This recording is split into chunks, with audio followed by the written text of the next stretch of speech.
Hi, everyone. I'm Maya Norwood. And I'm Jackie St. Peter. Welcome to our Connections That Count platform where we share with you our networking tips. Yeah, today we thought we would talk a little bit about being extroverted or introverted and how that plays into networking because it makes a difference. I know a lot of extroverted people, you say networking and they're all in, and a lot of introverted people, you say networking and they're horrified. So, Jackie, what do you think you are, introvert or extrovert? Well, I've been told and I believe I am an extrovert. As much as I might get anxious sometimes going in the door and not knowing what to expect, because you never know. I believe I'm an extrovert. I really like talking to people. As you said, I get energized in a room full of people. So I definitely think I'm an extrovert. What are you, Maya? I am 100% an introvert. The thought of going into a big group with no plan or just going in and mingling is horrifying. Like it drains all of my energy. That being said, I've been doing this for 25 years and I have learned to enjoy it. And I'll give you a couple tips and tricks how, but as the normal introvert would do, I will ask the extrovert first, what are some tips and tricks that you would give in networking that really impact being an extrovert? Yeah, and one, I would have never known that about you, even when I met you all those years ago, that you were an introvert. So you do a heck of a good job. But as an extrovert, I have to be very mindful to listen as much or to listen more than I speak. It's come with practice over years because I could really tell you all about my business and all about myself and all about my family because I'm proud of all those things, right? But I also have to, and I have learned to definitely listen more than I speak. One of the other things is to be intentional, not just social. So I can walk into a room and see somebody I haven't seen for a while and, remember things about them, ask about their kids and get into that conversation. And all of a sudden, a half an hour or 45 minutes have gone by and we've just chatted about personal stuff, right? And that's great.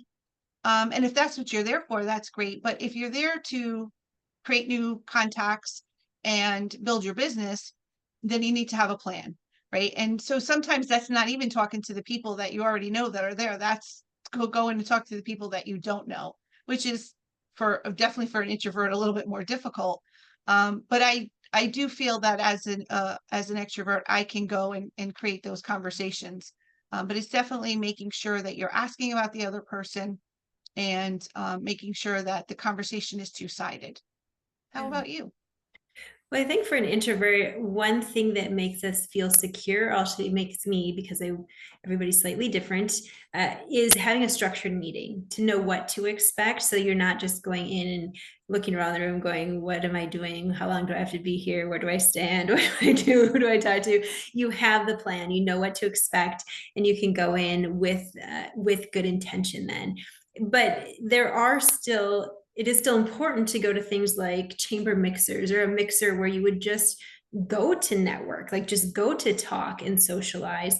And when I do that, it helps when I have a plan. For me, I do better when I have a plan maybe to help you. So I would go in with the intention of, I'm going to see how many people I can connect Jackie with, right? Because then I'm not selling myself. I'm not selling, right? I'm talking about somebody else, and that makes me feel better. So sometimes having your network kind of in your back pocket to go, I'm going to see how many connections I can make for other people as an introvert, that actually helps me enjoy it more. And then I'm excited and I have intention and I have results, and I've been able to make the most out of something that would typically not be my comfort zone. Yeah, that is and I believe that even for an extrovert, having an agenda is great. But for me, like looking at agenda, I go, oh, really? This might be a little boring. It's not always that way, but I do like the flexibility of not having that agenda. And I do like to go to the chamber events. Um, but some of the structured events are great too to create new relationships and build your business. Yep. So whether you're introverted or extroverted, find your community, find your people. Even with introverts, once you find people to surround yourself with, they start to feel like family and then they are more energizing. So it's important to just find the right people for you. Yeah. And if you're watching this on one of our social media platforms, tell us what you are and how you handle both these sides, whether you're an introvert or an extrovert. How do you do this? Because it would be great for people to have some tips, especially if they are introverted and they're thinking, oh God, I have to go to another networking thing. It is a great way to build your business. So we'd love to know what you're doing out there. Yeah. Check back here for another tip next week. Thanks and have a great day.